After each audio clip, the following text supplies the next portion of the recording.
with Barrett's government. Okay. Yeah, we're live. We are on, yeah.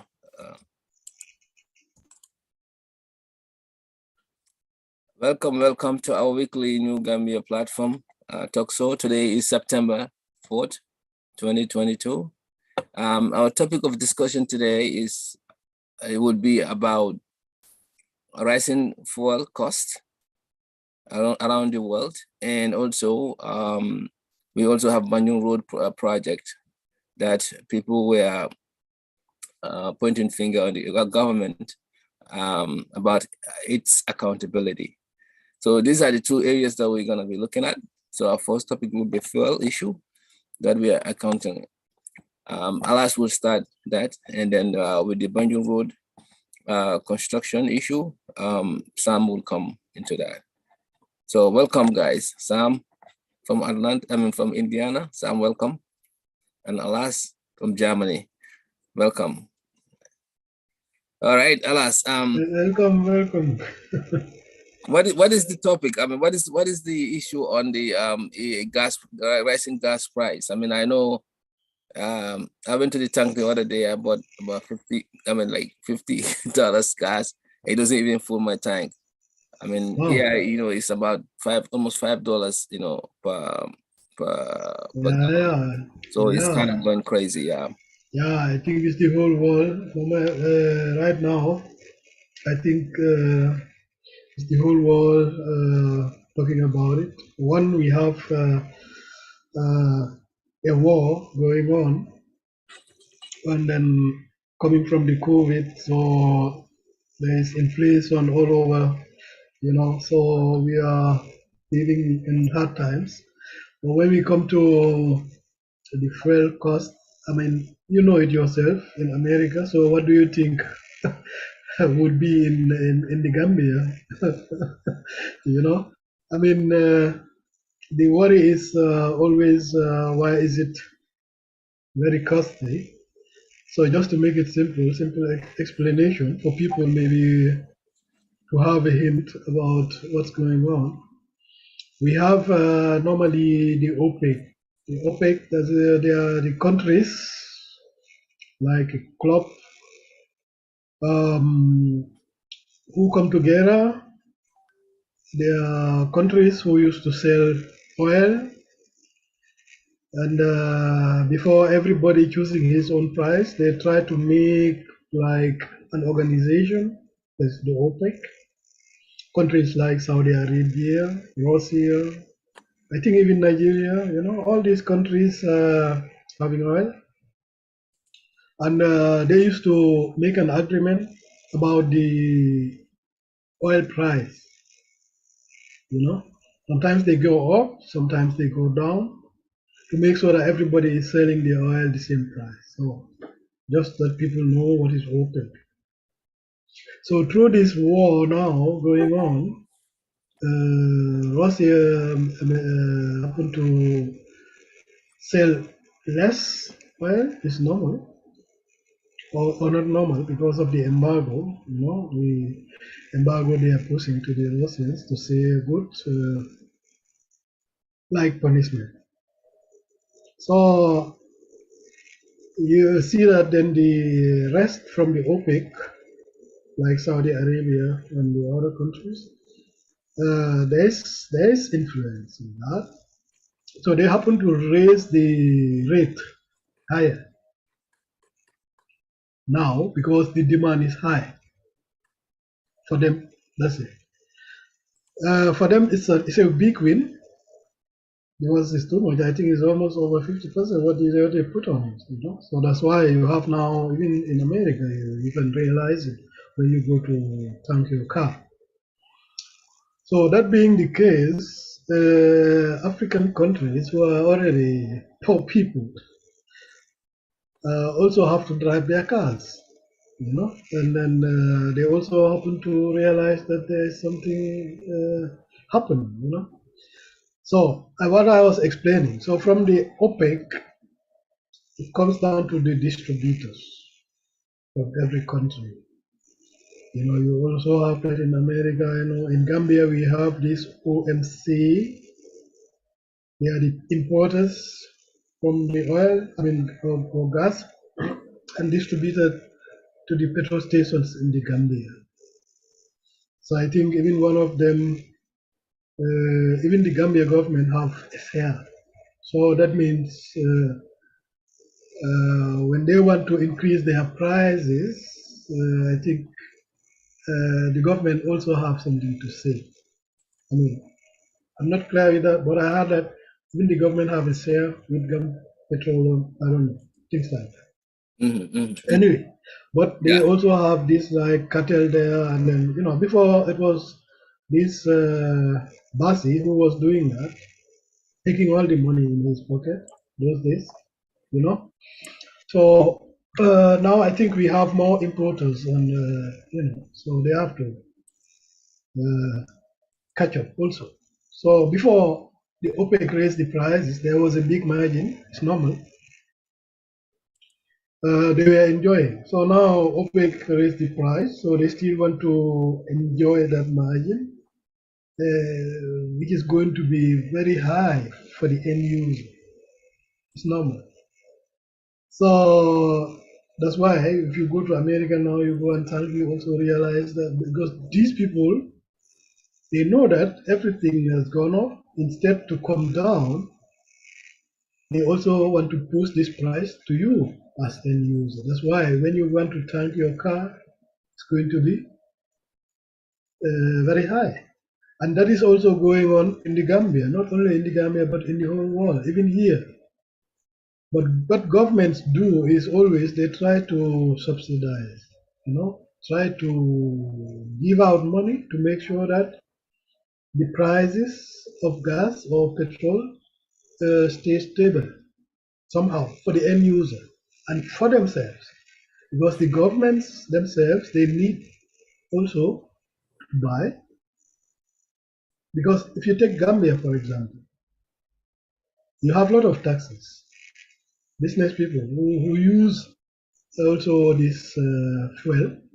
But when you think of the government, I think the government is having more cars sometimes than even the private people. So that means, and these cars, they need to be fueled also. So that means when the prices go up, even the government is going to realize that also. So, and this is something, when it's one time high, you'll see everybody will take it and push it to the next, push it to the next, and to the last person. And then in the Gambia, the last person is going to be the people who are going to pay the taxi, going to from Serekunda to Banjul, because they are going to pay also more when they don't have the money. In Europe you can say it's okay. In America you can say it's okay. Maybe I can. But even in America, I saw somebody who said he's going to leave his job. I saw a video. He said because when he calculates the price of gas going to job, he's left with nothing at the end of the month. So it's not necessary for him to go. So just look at it. It's too high that this man even want to leave his job because he sees uh, no profit. So that's very sad. So because it's always the last person who is going to have even the most problem. So what is here the solution? The margin these people were enjoying all the time when the sun was shining, they cannot right now. They have to understand that. My advice is only that they try to go down with limited margin at the moment because with OPEC thing, nobody knows. They can even reduce it again. It comes what they agree to the barrel price. So Right. and when the OPEC come down again, then they can start enjoying again. But they cannot just push the margin or the price difference always 100% to the end user. I think even the Gambian government will not be happy with it because that's going to cost them also millions for fueling these old cars and I don't know how to call it. So I think only that everybody can survive. Right, right. Even here, our government is taking millions, to give it to the petrol stations, like so that people can tank fuel. I mean, cheaper. Exactly. They'll not realize the price. So governments do that. I heard that Gambia government is also doing that. Was doing that since COVID time. I heard of. So they are Exactly. doing that now too, but I think there will be a time maybe when they don't have the money to compensate that, then things start to get hot, because I don't think that Barrow's government have a lot of clause to do that. I mean, for a long time. They'll also go bankrupt unless they take credit somewhere. And who is going to pay it? The Gambians themselves again. We already have a lot of credits. If you take our credits and divide it to these 2 million people, every Gambian is almost having how many thousands to pay debt, which nobody talks about. Gambians cannot even pay the debt. So we cannot be taking debt when there's something. There must be a place where we say, okay, stop, no more. Or. So the only thing here, because I'm hearing that there is also a lot of tension between this OMC and the Gambia government and all this, yeah, I mean, they have to sit together and try to make a good compromise, to compromise and then, see the best way where everybody can be happy. And especially I always think of the end users, because they are always the poorest and they have to pay everything. That's why it's unfair always to take 100%, Exactly. and push it to them.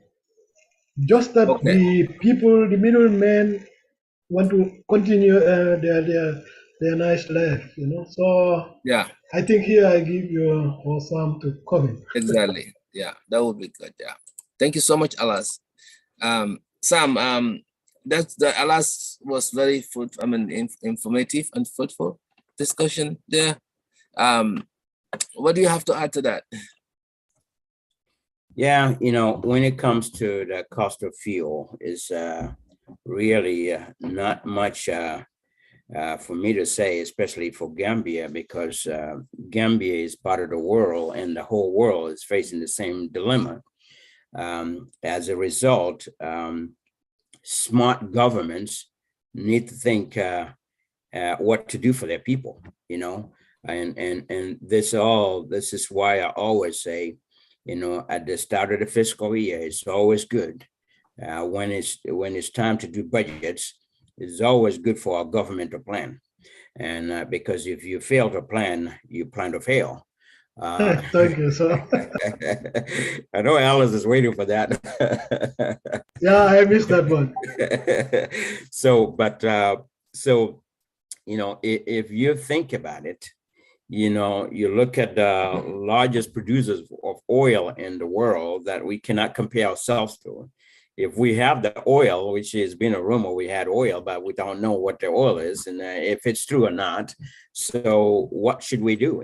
And think about the largest producers of oil in the world, starting with Saudi Arabia. You go to Russia, you go to Italy, you go to Canada, and then United States, Kuwait, United Arab Emirates, and then it goes down to Iraq, and then China and Brazil, and it comes down to Venezuela and Nigeria and these countries like that. Well, knowing that we can't compare ourselves to these people or to these countries, what do? This is where we plan. And our country, our government, like I said, and I've always said that Gambia, being such a very small country, should be such an easy country to run. I know, don't get me wrong, it's not easy to run a country. I don't mean it that way. But when you look at how small Gambia is compared to other bigger countries in Africa, you should say Gambia should be easier to run. Yeah, it's smaller. It's smaller. It should be, it should be easier to run. So we need to have strategy And unfortunately, those strategies should have started from independence. And that's why I always say Gambia is 57 years old, but we're also 57 years behind time. And part of the reason for that is that the planning has not started where it's supposed to. If it has been started, then there was no follow-up to it to make it work. So our current government need to really take this very seriously and think about all the millions and millions and millions that are pouring into the country. I know a lot of them has been already wasted, but they need to look forward to, really a real plan. And that plan would be to be able to help our country, since we don't have any oil right now. We can't compare ourselves with other oil countries that have oil.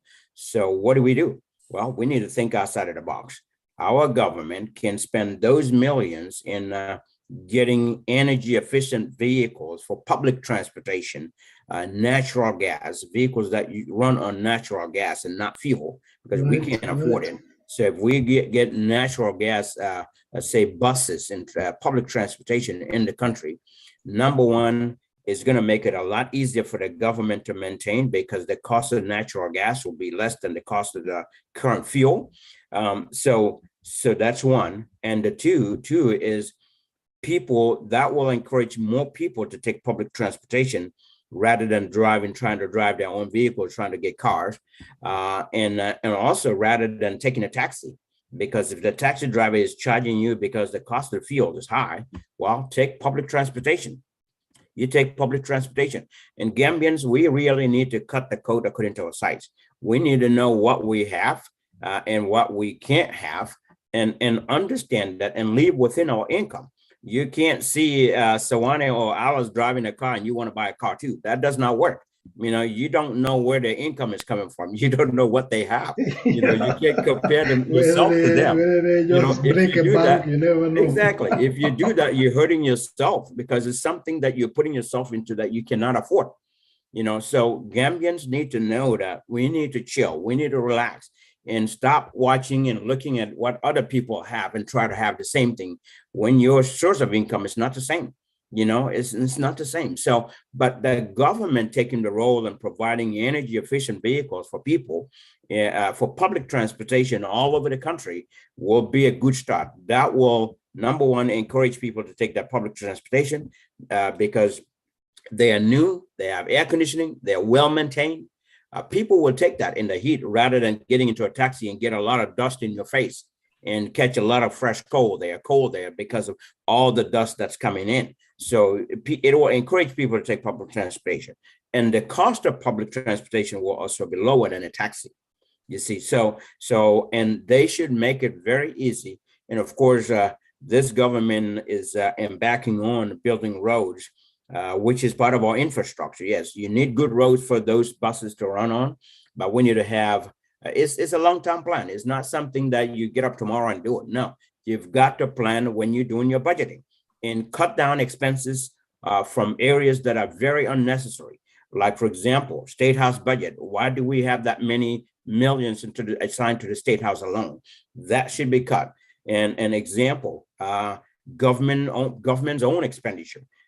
Everywhere in the world now, even individuals are looking at how to cut expenses. COVID-19 has changed the world. How to budget. Even the private houses. How to budget. So this is the new norm. The world is costly. It's the new normal. Exactly. This is the new norm. So we all need to understand this is the new norm. Things are going to be high. If you go to a grocery store now, what you used to pay for, you used to buy, let's say you used to spend about $100 in grocery, and that was enough for you and your family as a small family.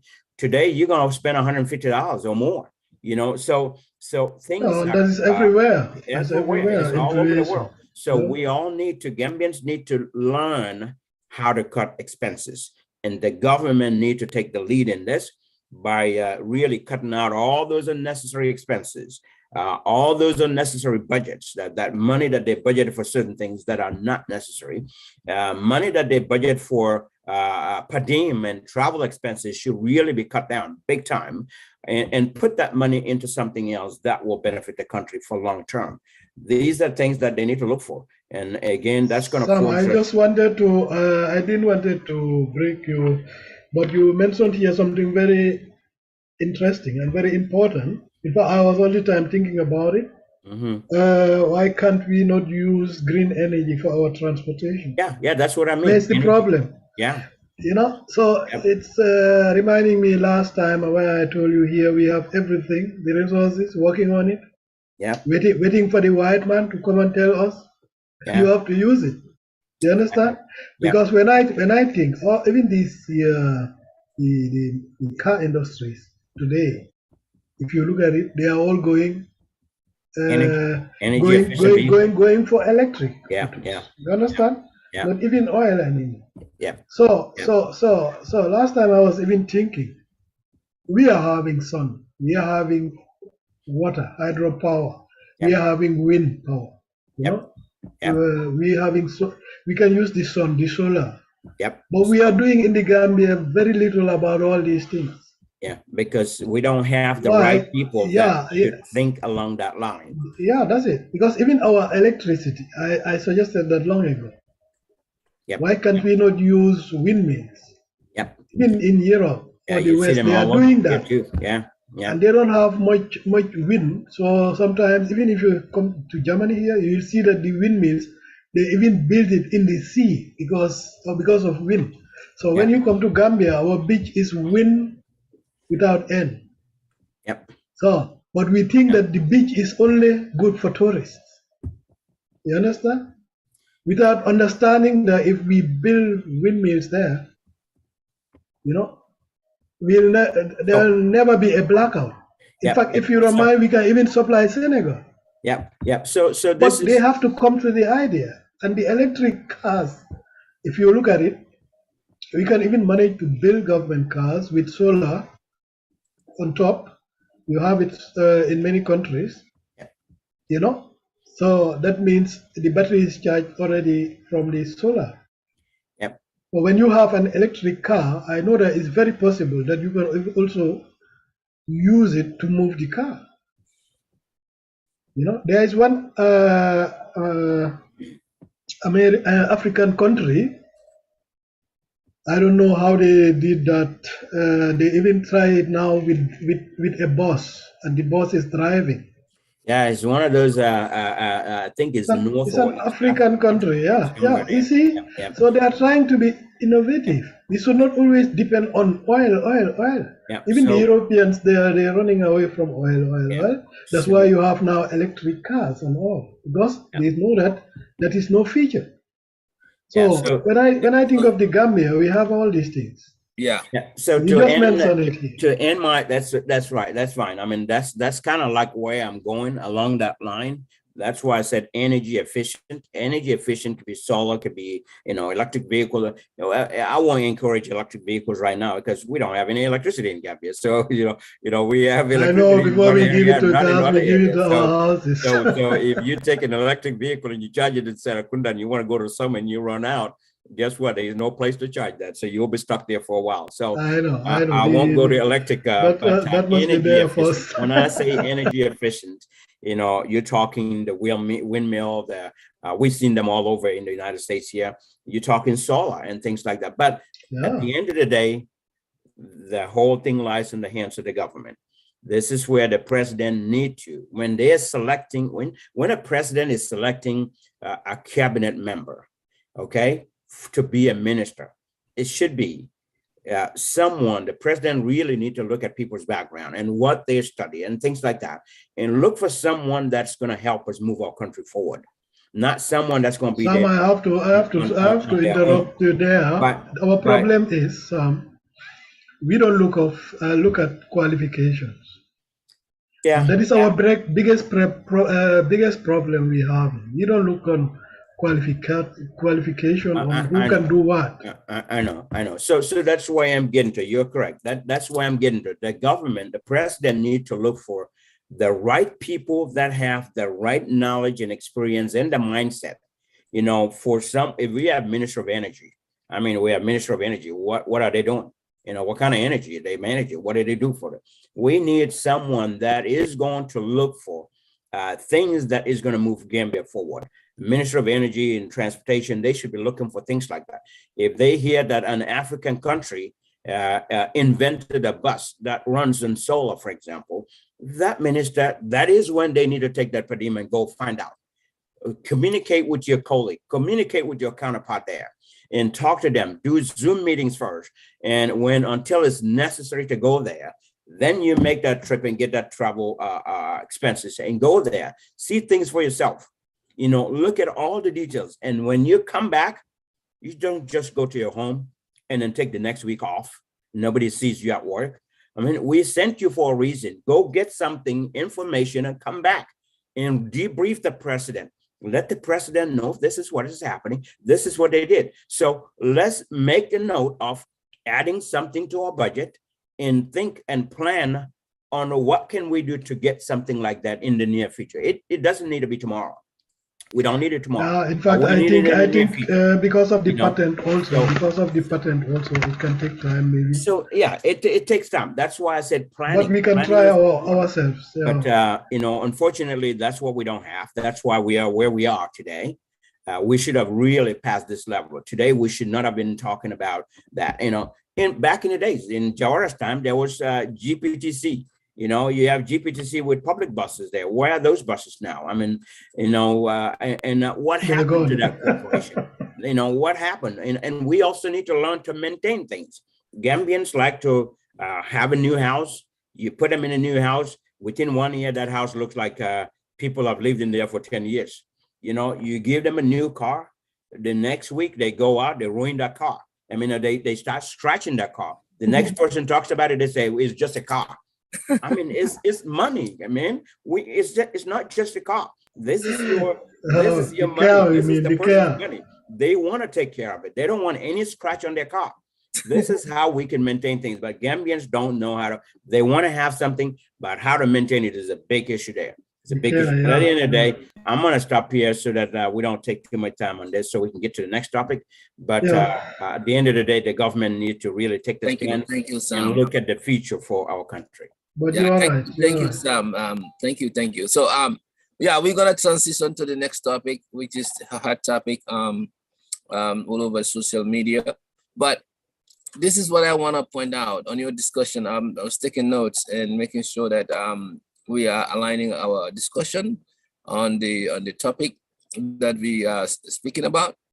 So Alice mentioned about all this, the way the whole situation goes when it comes to oil, what are the parties involved, and give us a brief understanding of that.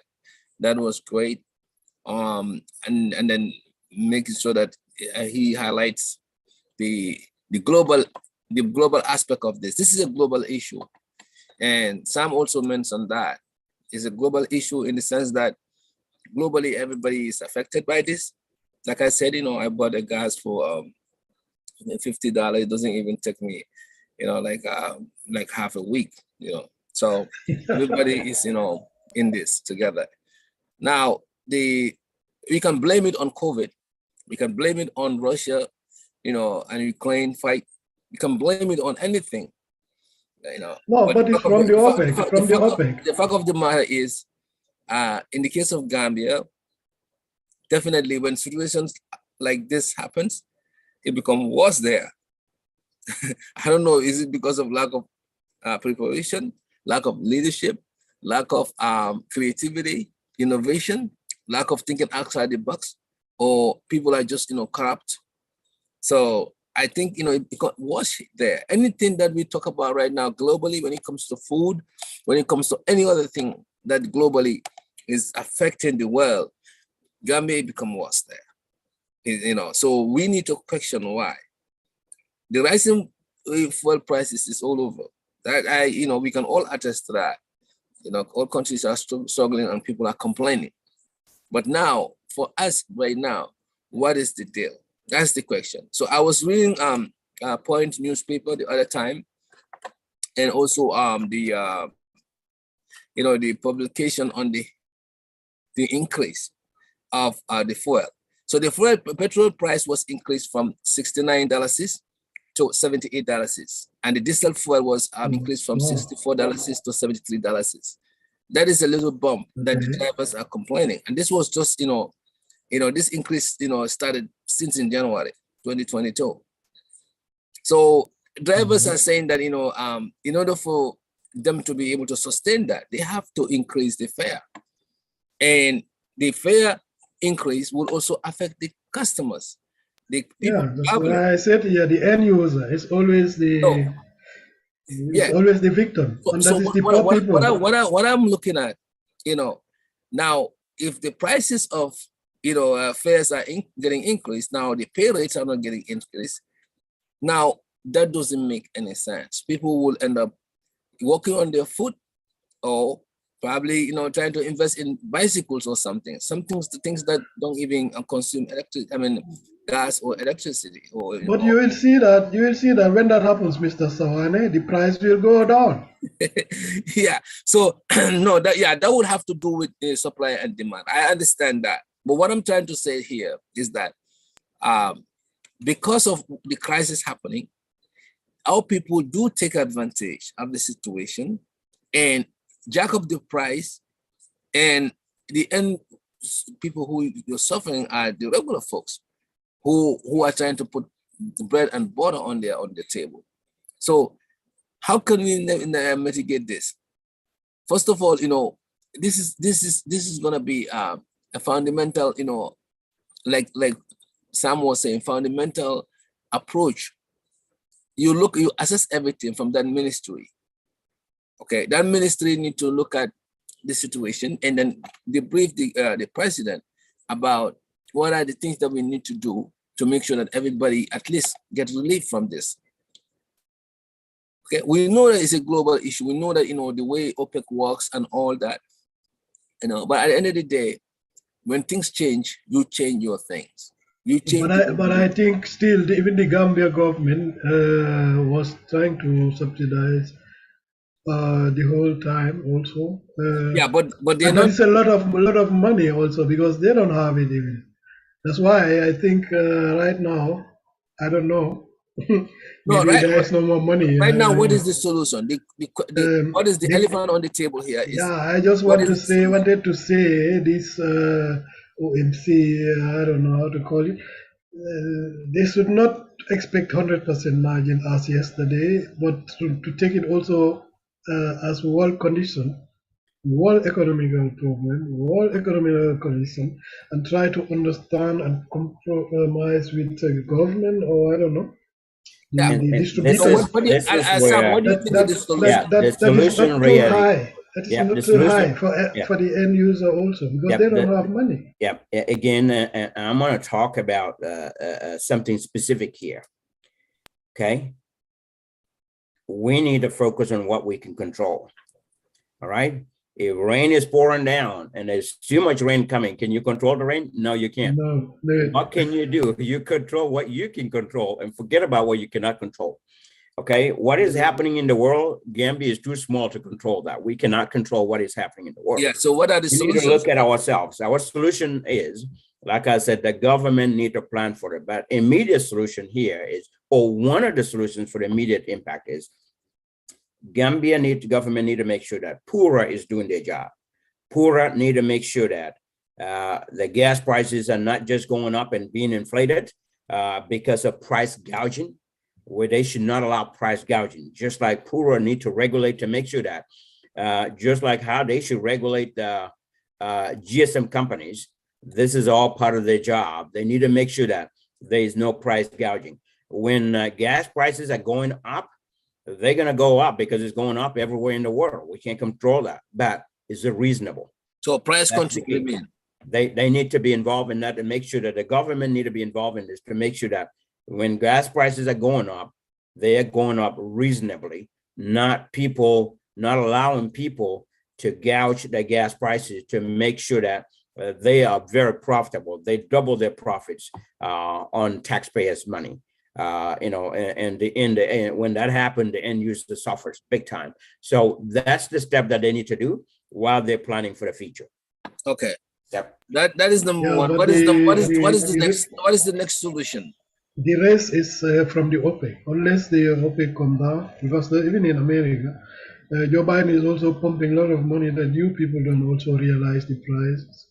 Even in Germany here, they put about, I think, over 60 something million, and then you can buy a ticket, for example, like €9 to travel the whole of Germany for 3 months. These are governments are doing this to make it easy for the people because the prices are all over. So I heard that Gambia government was also trying to push money to make sure that the fuel prices didn't go up. So whether they can continue doing that, where they are going to agree with the ONC, I don't know. But they should try and make sure that, because I know these OMC people, they cannot also order very expensive and give it very cheap. One is clear. So the only thing is that the government spring and try to subsidize that so that they can also fuel their cars cheaper.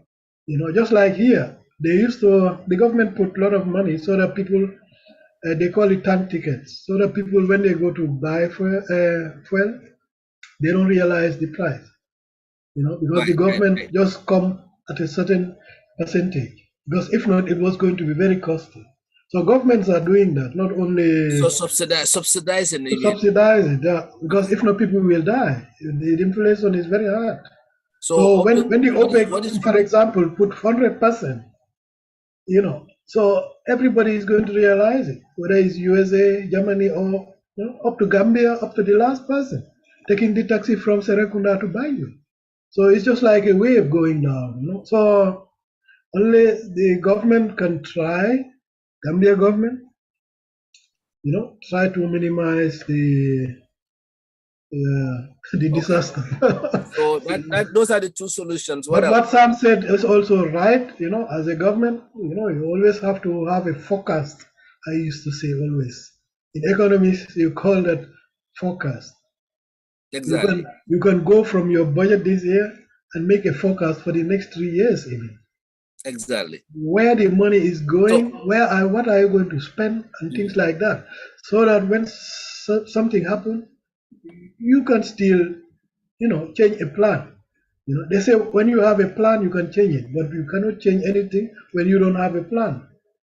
Yeah, when you don't have a plan, you only just confuse. You have nothing to change. Yeah. That's why I say if you fail to plan, you plan to fail. It's the same concept. Yeah. Right. Yeah. So now at this point, we know that they have a ministry that is responsible for this, and I think the best thing is continuous, research. I don't know if the ideas that you guys are talking about, solar, electrical, those are feasible in the Gambia right now, because solar is feasible because there's a lot of sun, but then the cost of implementing such to be able to help, vehicles that will use solar, even to bring vehicles that are going to use solar. We cannot use the the Mercedes Benz I'm seeing there, this green and yellow thing. We cannot use them anymore for solar, because for solar you need another machine. Exactly. So what I'm saying, so this country in Africa doing solar that, and other things are this Africa electric. Before you even talk about having cars to drive electrical machines or cars, let's talk about electrical system even, because right now Gambia doesn't even have any stable electrical system. Yes, that's what I said. Yeah. But why? Why? The question is why? Because we have all these three things. What the world is looking for. We have wind, we have sun, we have water. No, the question is not why. The question is we are far from there. we're talking about ideas that are far from on our table. We gotta get our act together first. Yeah, first of all, we it's an embarrassment. You are sitting down with your family watching your TV, boom, the light goes up. Oh, that day we were with one of our co-hosts here, and her her phone went off because her light went off because she couldn't, we were having this conversation and the light went off. And she told us that, because the light went off, that's why she couldn't connect back. So let's talk about those things before we even talk about electrical, stuff. I like the idea of electrical. It all comes down to the planning. I mean, like I said earlier, these are problems that are long-term, that are to be fixed long-term, but somebody's got to start somewhere. If you don't start today, well, guess what? You're not going to get it when you want to get it. You've got to start the planning. But Mr. Sawane, we discussed that here, I think, over 1 hour ago. Yeah. I myself, I even talked those days, even to the manager of NWEC, or NAWEC, yeah. They were telling me that, they even have a meeting to discuss about that, things like that, But when I think till today, we are using generators and we are still pumping oil there, Yeah. That's what I mean. We have everything there, but we're waiting for somebody to come and tell us people use this. This African country trying to make these cars, and now they're trying it with bus. They are Africans. No, Yeah, maybe when they were from here, you would say that it's okay to be innovative. That's what we need to find research. But however, what we have right now, our system, is when it comes to electricity, is very poor. We need to. I know that's where it starts. That's where it starts. Exactly. That's where it starts. Once when the whole world is using windmill. Once we get that on our belt, then we move to the next step. Then the next step. You follow what I mean? So there you have stable electricity. Now you can go and get scooters. You can go and get electric bike because you can charge anywhere across the country. That's what makes sense. It's happening here. People have even here, yeah. You can tank. So now they're not using oil for anything. You can fuel here now. You have stations for electricity. But anyway, I think we can wrap up this topic. I think the best way is. But Mr. Sawane, before you wrap up, you cannot tell me that we don't have that in the Gambia. We don't have what? The capabilities to do the same thing, to tank our cars with electricity. First of all, we need to get our act together. Yeah, but I mean, it's all there. It's all there. Starting from the top, we get our act together when it comes to our governance. We get our act together when it comes to corruption. We get our acts together when it comes to, people trying to be innovative attitude. Gambians people, we need to change our ways of doing things. This attitude of, being, comfort zone, let things come to me. No, we need to stop that. We need to be out there looking for answers, looking outside the box. We're not doing that. Everybody's comfortable with their attire and their, talking on the phone and then, family affairs. That's all we focus on. No, I think chances are not given. Chances are not given. Well, that's our government. Because our government, our people we elected in office, we need to hold them accountable. We need to love our country. We need to put country first. But even that one, by voting in the right way, so that we don't bring people who are there for their own interests, who don't have the knowledge and the intelligence to run our nation or our governments or our public office. But here, Mr. Sawane, it's a whole nationwide, thing. In order to bring sanity in our country. And that's why I say you and I and Sam and the youths, we are the ones now to be blamed if that doesn't happen. But they used to say here, Sam, they used to say here, if you point the finger, know that the other three are pointing at you. So when you say, Mr. Sawane, we have to make sure that the people we vote, who voted them? We did not. So then that's it. So in the diaspora, we did not. That's why when you point the finger, make sure that the other three are also pointing I'm not taking myself out of it, but what I'm saying. I know. Yeah. But the idea, but on the other hand, you can say Gambians vote, they put them there. They didn't just walk there. Well, You you cannot know, blame them on the other hand. at the end of the day, it all comes to leadership. We have the wrong leaders in the wrong positions that cannot make any change. That's it. That Africa leadership problem is is just, period is leadership. yeah, it's leadership. Africa That's problem. all Africa leadership. has everything. Yeah. Gambia Yeah. has everything. Yeah. The problem is leadership. We don't have the right leadership. You know, we cannot maslaha this area. No, that's and it. Then honesty and integrity and corruption, greed. We need to also mention those. There are a couple of things that we have that as a disease. Unless that is cured, we will never. Yeah, but you know, we are having a democratic state, and we say the majority carries the vote. So the majority put in there. So well, the question is, the majority didn't take their time to think of it, or they just did it for a reason. How did the majority put Sam there? How?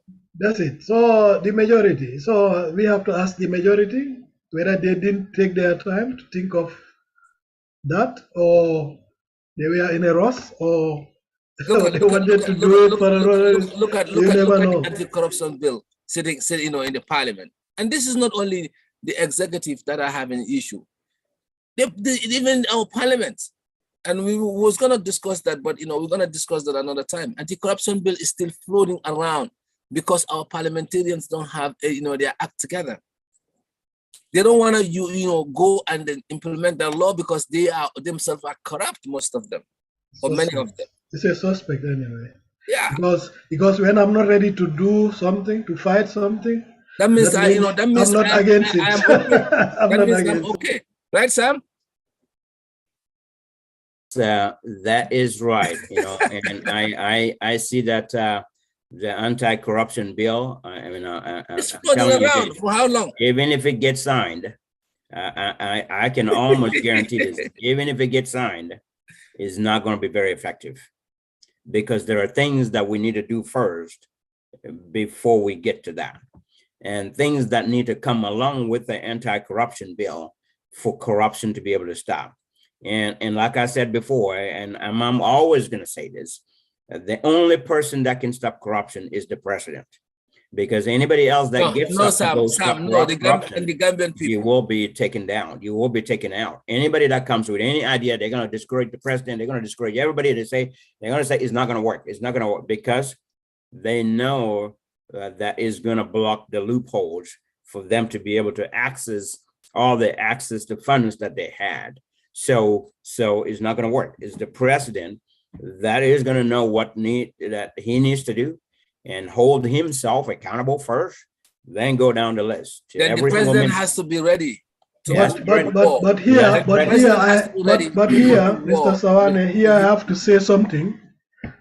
Here I cannot blame. Here I cannot. What Sam is saying. Yeah, I know. President can hold himself accountable. Yes, I know. He can be transparent. Yes, but he has to go to war with his people who are corrupt and then downwards. Because what happened is, look at Jawara. I'll give you an example of Jawara. Jawara is less corrupt than all these presidents we ever had. Yep. Okay, but look at Jawara. He should have been a successful, you know, leader, more successful than he was because of that. But now what happened? He couldn't control the people around him. They were corrupt. I said it here on this show, and Bibi Dabo tried to deny it. Like they were one of the most corrupt around people around Jawara at that time.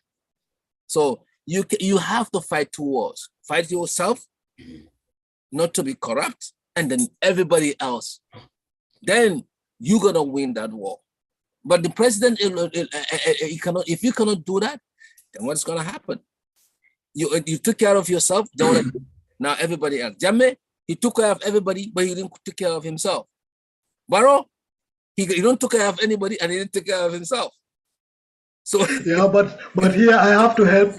Here I have to help Barrow, because the anti-corruption bill, he signed it.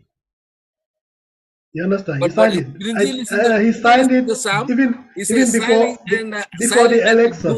It's different. No. He signed it, and then the thing was there. No, the anti-corruption bill is not just today there. It was there. Tambedu was there, but everybody was avoiding this thing like a hot cake or If hot you fire. if You you look at understand? it, the National So, Assembly so really in this doesn't case, need a you government. cannot blame the president because he gave them the go. That was even before the election. That's what I'm saying. Besides, Tambedu was That's what there. I'm saying, Alas. The So president they did that. were discussing within the Yeah, parliament there. Everybody the is trying president did that. to have excuse, Yeah, but the president. just not to talk about it. That's why he's still there. Yeah, the president did that. That's great. He cleaned himself out of there. Now, but the people who are in the parliament, they want that loopholes. That's why they drag their That's feet. why I Now, say this I time I don't have to necessarily believe in that. say that I don't you necessarily cannot blame believe him. in that, because if you think about it, is the people in the National Assembly can be corrupt by the people above them. All right, but the National Assembly really has no hands in the government's own administration. They are supposed to hold the government accountable, but they don't go into the government's day-to-day errands and tell them what to do, what not to do, and things like that. So anything that is corruption related, National Assembly can sign it, but I don't see them being the ones that are going to block it if there's nothing else behind that.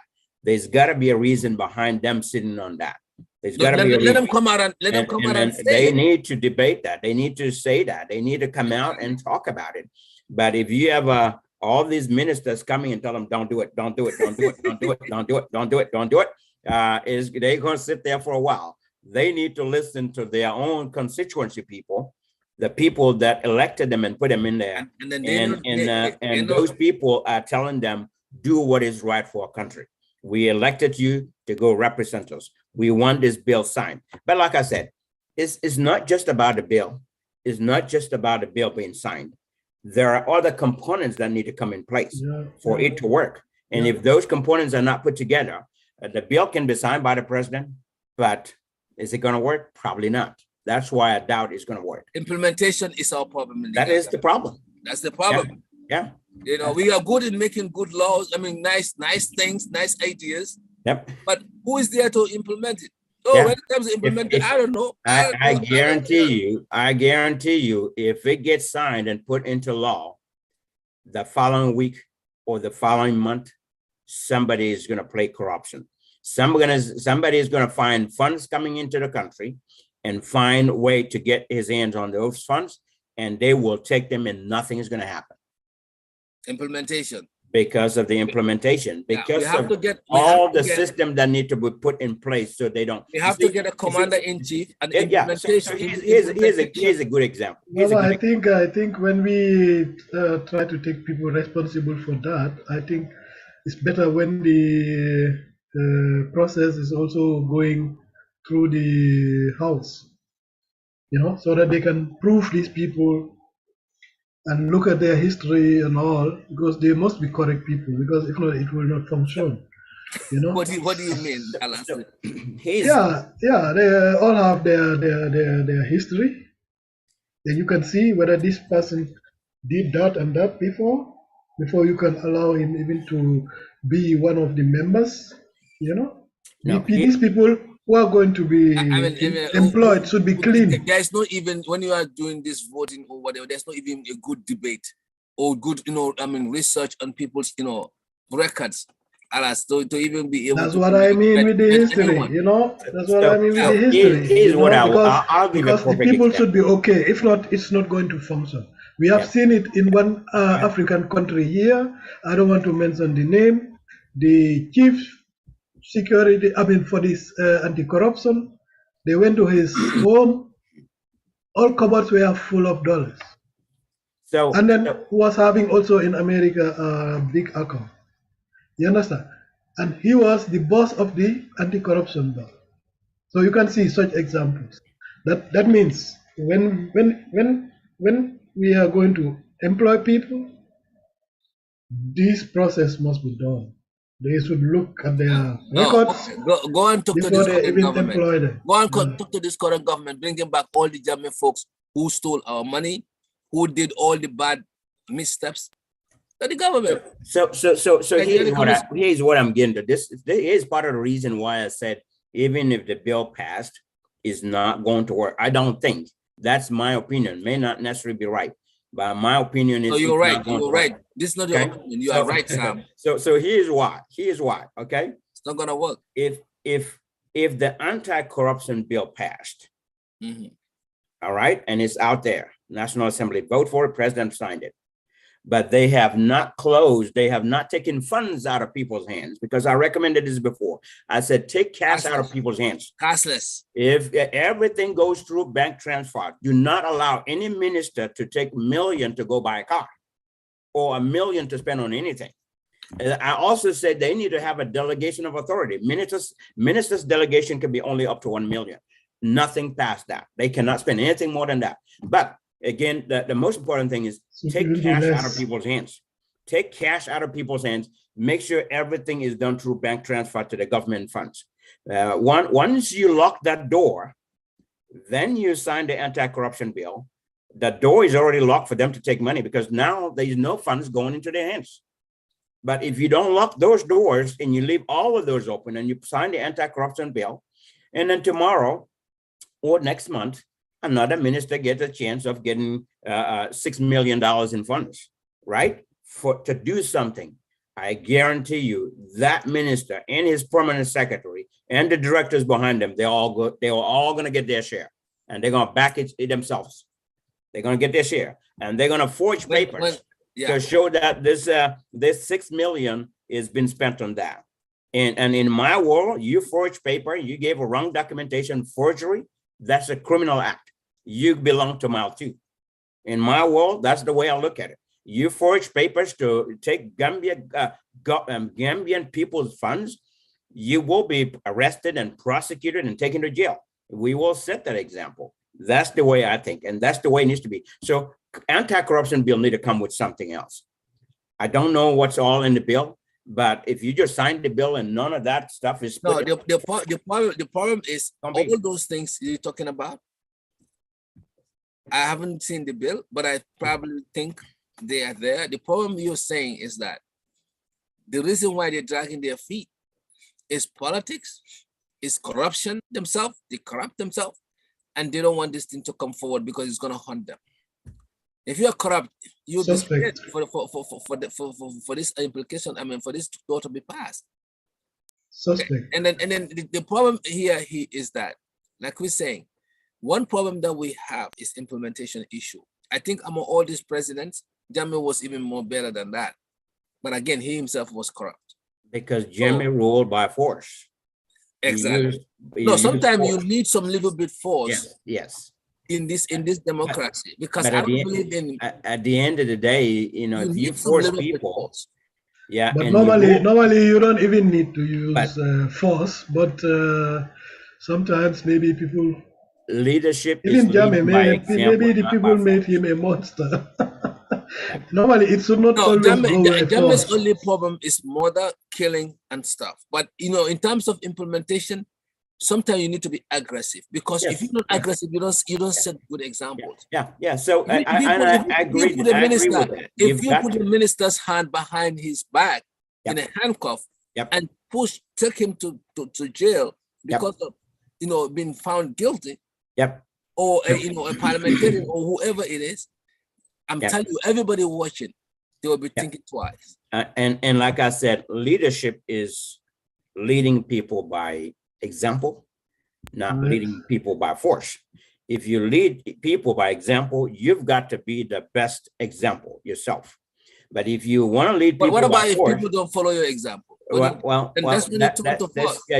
take the law, you follow the law, you do that. If they don't do that, you just follow the law and do the right thing. Because, here's the difference that I want to say here. Jammeh was good at using force to get what he wants done, right? But without looking at the law. Right? Without looking at the law. And not only that, if Jammeh stops you from stealing, but then the money that you were going to take, and then he takes him himself, what's the difference? What difference does it make? What difference does it make? You know, so that's the thing. That's the thing about it. That's why leadership is leading by example, not necessarily by force. But anyway, so I think we can wrap this up. Yeah. Let's wrap this up and then and get to the next one. So we got, you know, I think we end up diverting into a little bit of corruption, which was good. That was something that we were, you know, we was gonna talk about though, because there's maybe always everything leads to corruption. Corruption, yes, yeah. So the other thing is the Banjul road construction. There's a lot of speculation, a lot of rumors about, you know, the government accountability there, explanation to be done and stuff like that. So I think this is an area that we need to really quickly discuss in the next 7 hours. You know, so Sam, if you can give us an, you know, like your understanding of this road construction. Well, my understanding for of that whole thing is, number one, it did not get done correctly.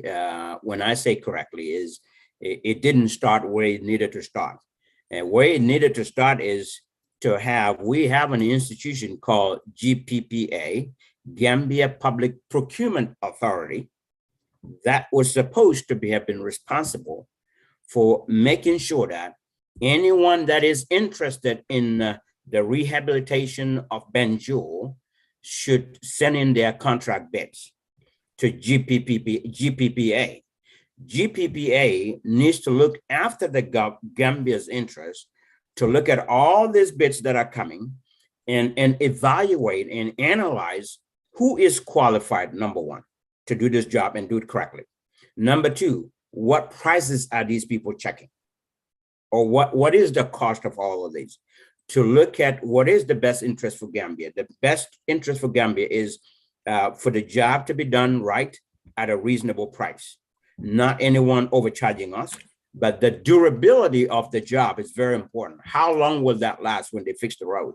What are all involved in that? So it needed to go through GPPA to get the bidding process, and that did not happen.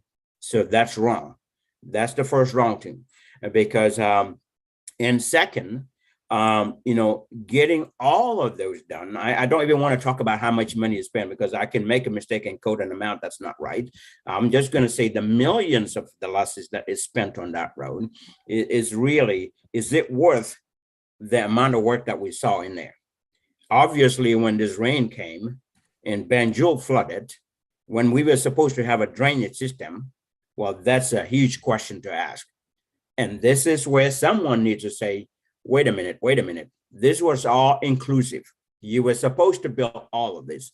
And in fact, that's actually towards the end of it, because from the beginning, once a contract has been assigned to a contractor, there should have been government officials that are evaluating and supervising and getting weekly or at least monthly briefings on what's happening, so that we don't go do something that we're not supposed to do, or we don't skip something that is very important and part of the business or part of the contract. All of those need to be followed along the way until the end of the contract. Then inspection happens at that time to make sure it's done correctly. If it's not done correctly, we should say, nope, you're not getting paid until you fix this. You got to fix this. We're not going to wait to find out in the hard way. We're not going to wait until the rain comes to find out after Banjul floods to find out, whoa, this was wrong. This was not done right. Now what? After the contractor is already paid and the job done. The job that was not well done should not be paid. So all of this, and also GPPA's job also to make sure that we have warranty for any job that's getting done. Just like in America, you do a contract, I mean, you've got to give warranty. If you build a house, the house has to have a warranty. If you build anything, there has to be a warranty. That will dictate what's going to happen if we see what we're not supposed to see. If something happened, you know, what is the contingency plan? All of those should have been part of the contract. That's why it is GPPA's responsibility to look at all of those details in that contract and look at the fine print, look at the black and white language that's in there to make sure we have the appropriate and the right contractor who is well known for building such roads or for building such infrastructure, because you can't just assign it to a contract without looking at the contractor's background. Show me where have you done this in the past? Was it in Senegal? Guinea-Conakry, or was it in Brazil, or where did you work before? You want to see all of this. GPPA needed to really go through the vetting process to make sure that this was done correctly. If we have a good beginning, we will most likely have a good ending. We had a bad beginning. We had people that put their mouth in that contract negotiation that should not have been part of it. And we have people that should have been part of it were eliminated, completely ignored out of it. So this is what brought us to where we are today. I'm gonna just do this as a brief, because GPPA, I look at it as if we have such an institution in the Gambia and is not functioning the way it's supposed to function, whether due to their own failure to perform their job duties, or government neglecting them and go past them, beyond them, and go assign contracts that was not right. Somebody should have said, wait a minute, we have an institution that's supposed to do that. Time out. This cannot happen. Somebody, the National Assembly, need to step up and say, why did this happen? No, it's not going to happen. We don't want this. We want it to go through the right channels. That's why we made that law. That's why we formed that institution. So the National Assembly should have raised their hands also and stop the government from doing that. All of those need to happen. So there are too many things that weren't wrong. That's why we end up with a wrong result. Yep. Well, you know what went wrong? $26 million. Yep. $26 million. $26 million is not $26,000. It's not. That's what went wrong. Yeah. That is unfortunately all on Gambia. This is why I said we are 57 years old, but we're 57 years behind time. Because if the drainage system, if this rain prove that the drainage system isn't working, and we're going to experience more flood, of course, then what is the point? Like you said, there's no warranty been there should have been warranty, and they should have gone over this, whoever that person, something Adam Gay or whatever, whoever that person is. I don't know his record. I don't know anything about him, but they should have gone after him and hold his hands and come back, let him see the things himself and tell him, fix it. You've got to fix it. If not, we're taking you to court. And we want our look at this guy, Ibrahim Asila, who, when asked the Ministry of, under, transportation, he said, he said the ministry is regularly monitoring all the contractors in the country to ensure quality is not compromised. We call them every now and then to discuss with them on issues that concern us under the progress of the work. Okay, well, that's how they operate. That's how these ministries operate. They shouldn't operate like that. They should go, seeing is believing. They should have the people that we call them every now and then. We call them every now and then to make sure that our concern. Here's an example. In America, if a contractor is going to build something, government officials are also coming to inspect that building, that contractor, to make sure all of his plumbing pipes go correctly, all electrical pipes get done correctly, to make sure everything that is involved in that, according to the law, is done correctly. If not, they stop them and say, nope, you got to fix this. And every time they fix one thing, they'll call the government agency to come and inspect. They need to come and see it. If you're building a house, EPA is coming to inspect your house. The health department is going to come inspect that house. Every department, every agency that has hands in it, environmental protection agency is going to come in and inspect that house to make sure that that house is built correctly with the standards that's put in law, and that make sure that compliance is followed. If not, that house is not going anywhere. They're going to stop you and say, number one, before you even build that house, you're going to apply for a permit to build that house. And in that permit application, you're gonna have to clarify and state everything that you're going to do and how you do it. So this is what we fail. Minister cannot just be sitting in the office and call them. Why would you call somebody? Go see it yourself. They need to have the right people that can inspect, that knows the job as well. People that are very high tech on technology and in construction, those who studied it, not the minister, because that minister obviously doesn't know what he's talking about. The same minister went and said to the reporters that it was it was the Gambian government that contracted Hadim Gay Construction Company. And any question relating to the project should be directed to, should not be directed, should be directed to the government, because the contractors is our representative and he served the interests of the government. Well, obviously the contractor didn't do a good job. So what is the government doing about it? Yeah, and that's why people want to know. People want to know the contractor that you chose is a bad contractor, not the contractor for this kind of job. So now that here's the end result, here's the final result, we created that poor environment and unhealthy and unsanitary condition for Banjul. All right. So what are you going to do about it? Is he going to fix it, or are we getting our money back? One of the two. Something needs to happen. So, and the government, when we have rules and we have laws in our country, the government, again, should always lead by example, follow the right channels. Go to GPPA, let them big contract for you. Let them find the right people for you.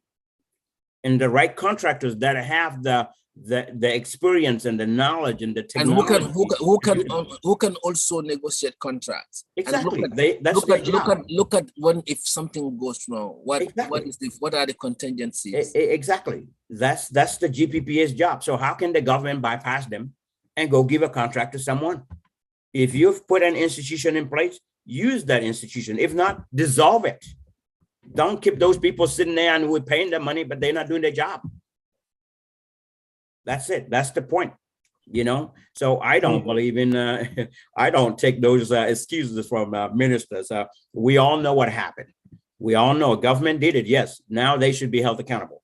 We need to hold them accountable. And to hold them accountable is bring Hadim Gay back to fix this, or let him pay the money back so we can get it fixed. But this cannot stay like this, because if it stays like that for the next 5-10 years, the same thing, every time we have a heavy rain, the same thing will happen. And that's a poor result. And that's not what we're looking for. That's the waste of Gambia's taxpayers' money. So let them fix it. Alice, thank you, Sam, for that insight. Thank you very much, Sam. I mean,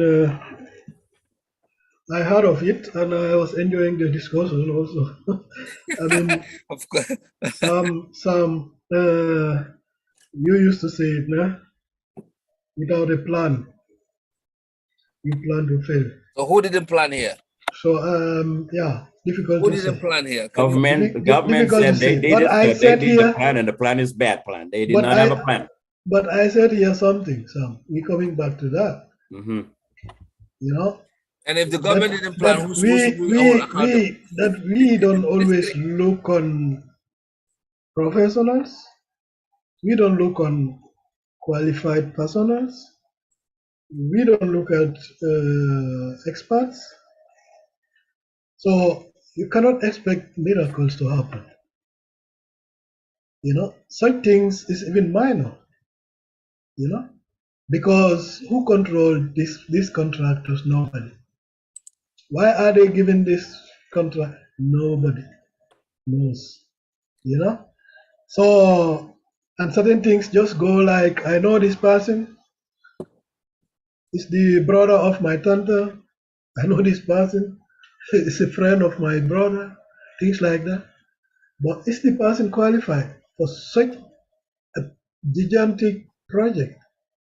You know, we always don't want to see it. And that's what disturbs me always with my people. What we don't want to see, we don't see it. What we don't want to hear, we don't want to hear it. What we don't want to know, we don't know it. You know, we cannot live like that. We have to be real with ourselves. I've been saying that since years. We have to stop that. If I want something good, I have to take somebody good and even pay him, even if it is going to be more. That is the German style. That's why they say Germany is costing. Because here you cannot just go and say you are a constructor. You have to undergo a lot of examinations, a lot of certificates, and then still you have to prove even your projects before. You know, the projects you made before, things like that, as testimony. You know, sometimes before you can even get a contract for that. Because the people must be sure where they are putting this money. But this is in Gambia no go. You understand? That's where our problems come every time. Because I happen to give it to somebody I know somehow, or is a brother of my wife, or I don't know, things like that. Even if that person is not qualified for it, I don't want to see it. Because what I'm seeing is, I want to do him favor because he's a friend of my brother, or we are the same party or religion. That's why I'm focusing. But whether he's good, he's doing the job, or the construction is going to be 100%. And all these things are not important for Gambian people. This is it. That's why we always come to the same thing. I mean, good. When nothing happened, maybe nobody will know that there is a mistake somewhere. Right, right. But So in other words, luckily now, what is your point? What are you trying to say here about this whole story? yeah, for me, I always say that we have to take people, because if at all that we got people, it's nice that Gambian people try to take certain contracts and so before we always hold people from outside. But they should be qualified to do it. So you think this is a wrong person? This is a wrong. I don't know. I don't even know this person. I only hear people complaining. I saw pictures, Banjul floating. Where that is a mistake I saw. Nobody need to tell me. That's why I said here, a good constructor. Maybe it was not planned correctly, but Maybe they went on a cheap. Maybe about. they went on a the deal was a cheap deal. Yeah, I don't know, but you know, for me, the most important thing was before they even start, they had to think of the drainage system first. That is very important. Yeah. Because you cannot do it the other way around.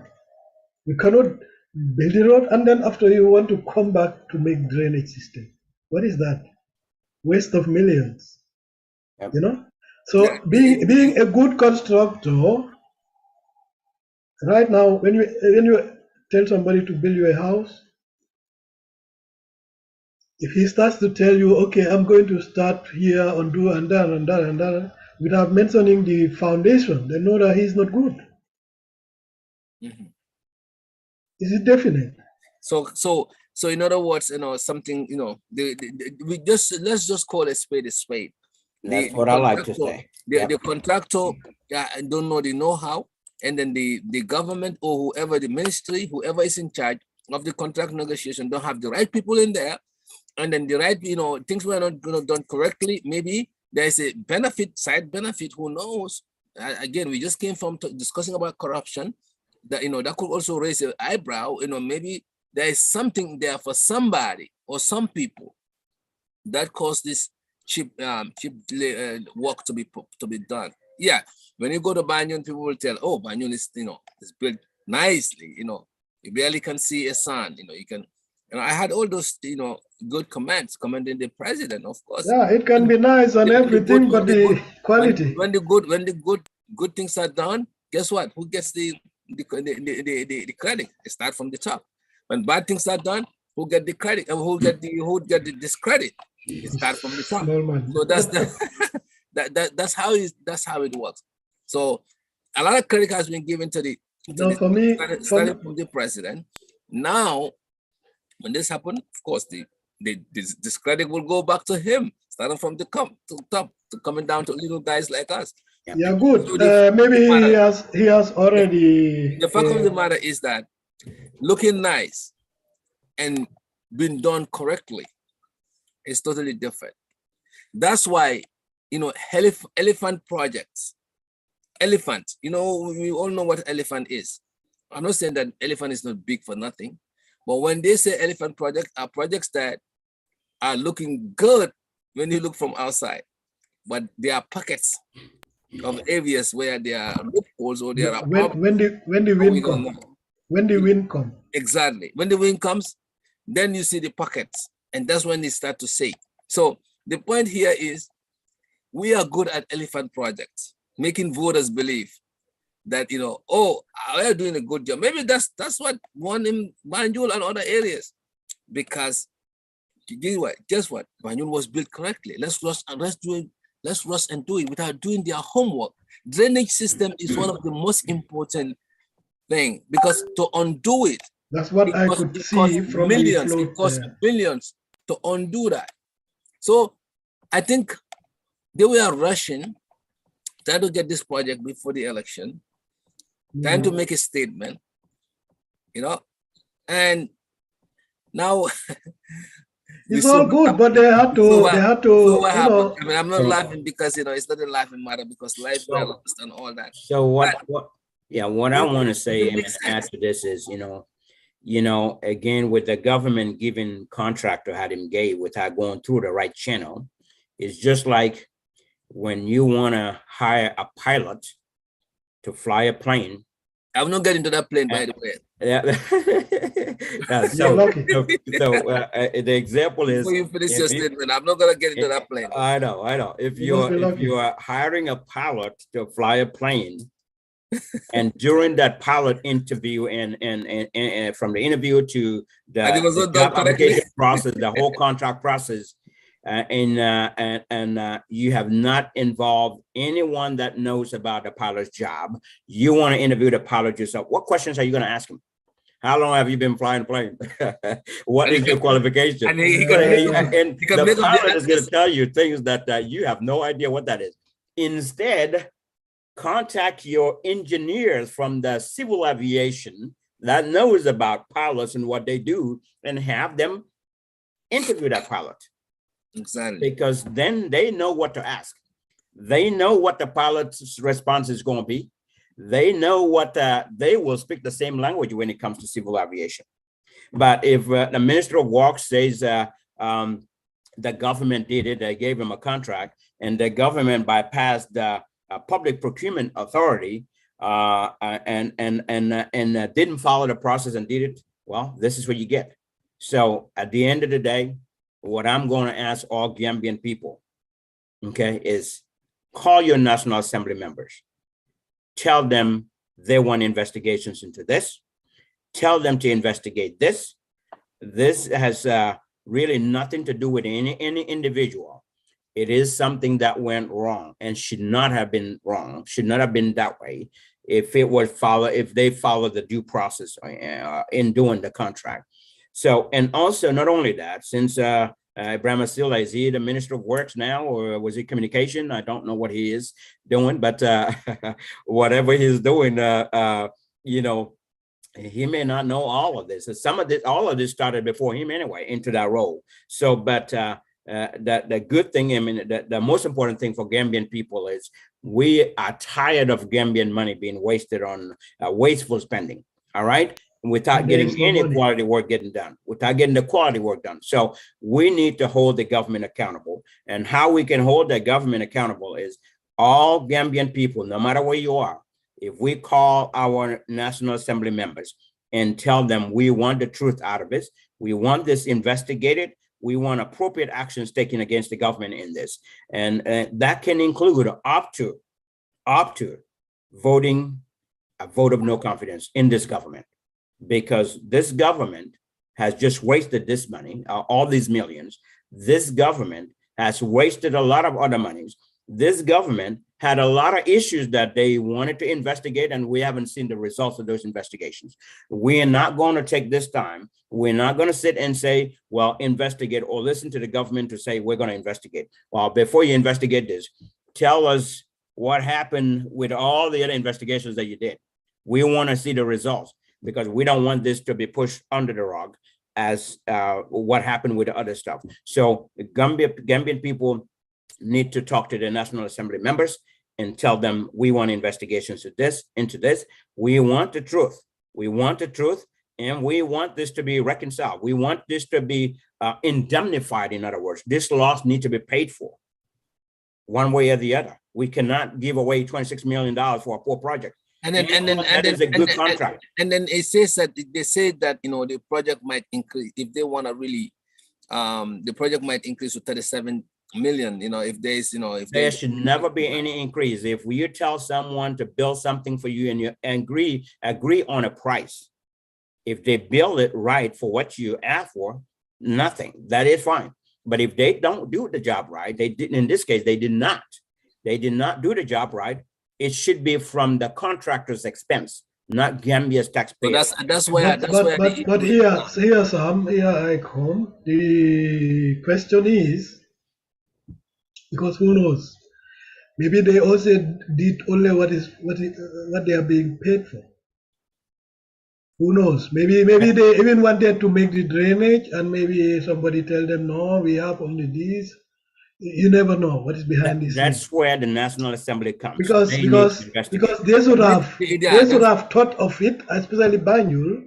You know, everybody knows we have only 1.5 meter above sea level.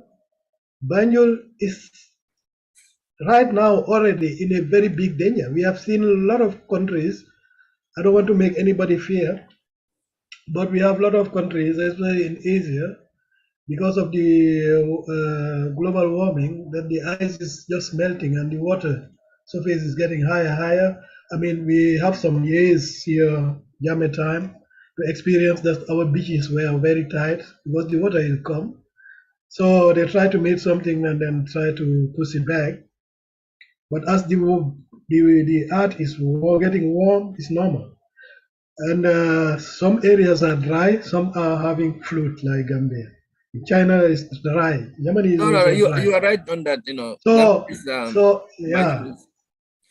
yeah, and Banjul. That's why I said here also.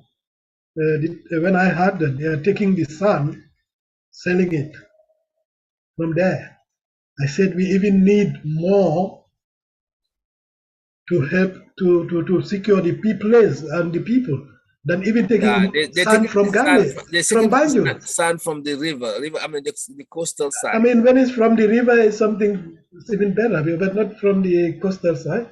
You know, from the river is okay because maybe the water will go back. Because the danger for Banjul is that the water comes over because it's only one, and you see it. You know. We don't have. And that being the case, to create barriers. Yeah, that being the case, we have to, as a constructor, or I don't know, they should have thought of all this and make first the drainage system, which I think, I don't know, maybe they talk about it, but it's going to cost more maybe, and then the government will tell them just you never know. Just get us an elephant project. Just get us an elephant project. Yeah, you never know. So I don't know whom to blame. But I only say that, as Sam said here also, next time, because, you know, there is nothing like failure. There's only something to learn.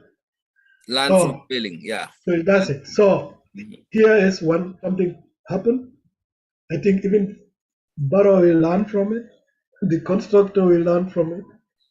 Next time he'll do it better. All learn from it. Next time he'll start with drainage. And Barrow will also think, okay, next time before I give project, I have to prove that person. I think, how to call it. So the thing is now, what are we going to do? It is there. The problem is there. You know, go and fix it. And many people lost their things because of the water. There's a lot of damages. So we have to save what to save and what we can save before the next rain comes. I don't pray for it. But it's a mistake being done. I hope we learn from there.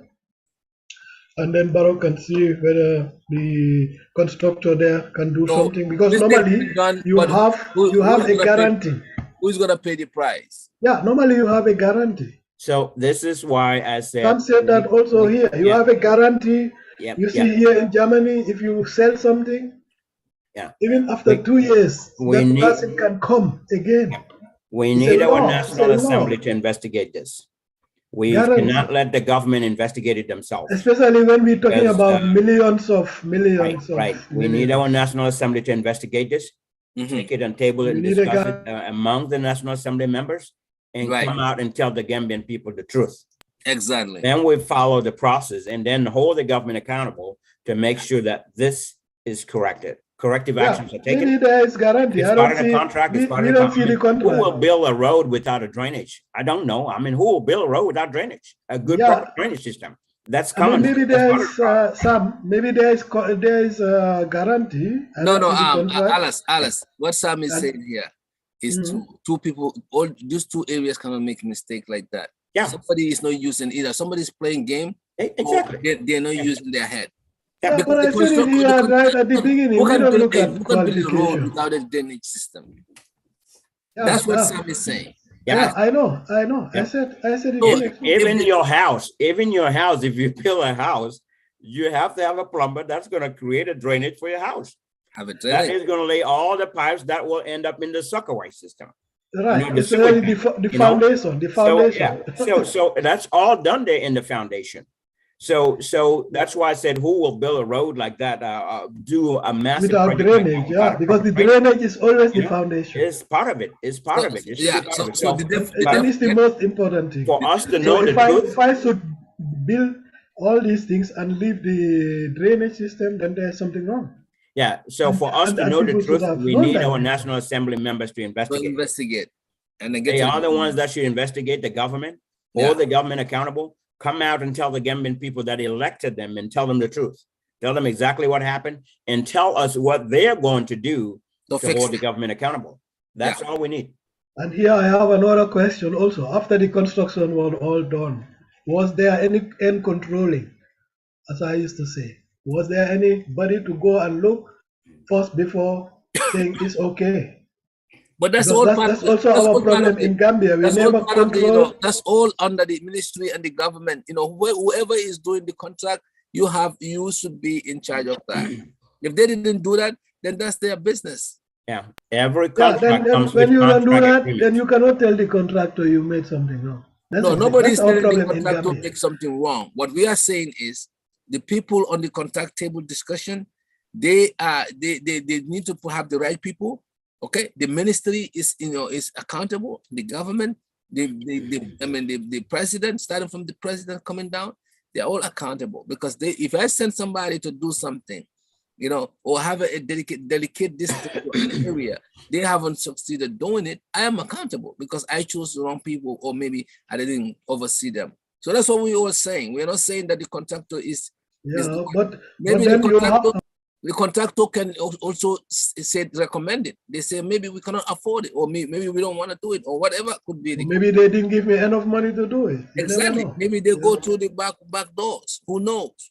So that's why I said we can know all of that. The National Assembly need to find. Yeah, they all need to come out and this, National Assembly, and they all sit down to find that out. Yeah, and then the questions are asked, and everybody speak their honest opinion. I mean, honest. They need to do the investigation and not leave it in the government's hands to do it, because if they leave it in the government's hands, the Gambian people are not going to see the truth. Exactly. Government has to be held accountable so they can tell us where they messed up, or if they messed up, or the contractor messed up, or what happened. Yeah. That's why I said, was there anybody but control? Because you control. In your house, after building the house, the house owner come and control.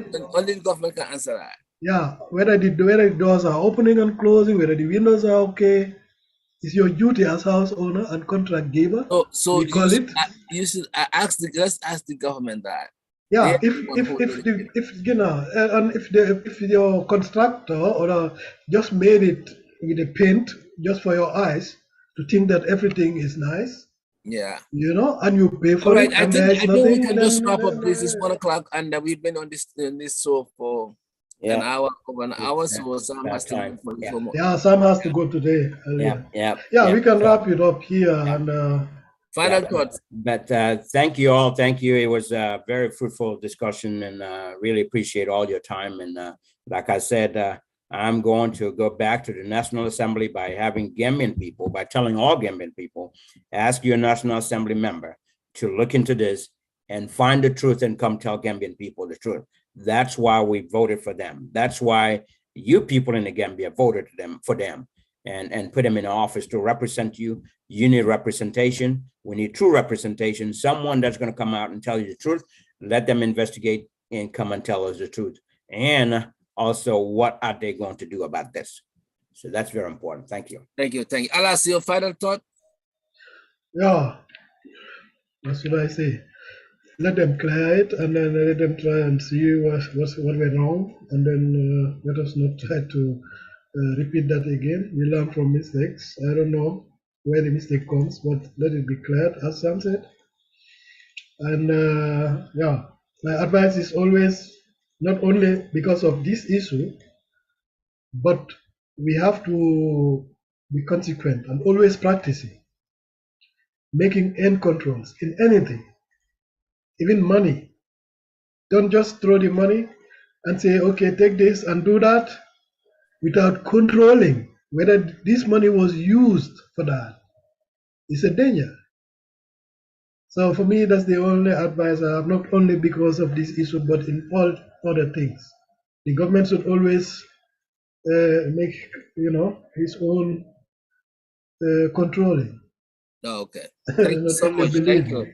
Yeah. Thank you for our viewers. Thank you everyone for joining us. I think this was a very fruitful discussion. A lot of people have responded in our chat, and then we will follow the response and also contribute to that. And this is a great discussion. We talk about the fuel price, and we talk about rising fuel price, and we talk about the Banjul project, where the government has to be accountable for that. So we look forward to see you next week, Sunday at the same time, for more debates. Thank you all for Thank you all. Thank you, Alas. Yeah. Thank you, Sam. Yeah. Thank you. Yeah, thank you, Sam. Thank you, Alice. Thank you, Sawane. Tony. Yep. All right. Thank you all. And enjoy your holidays. All right.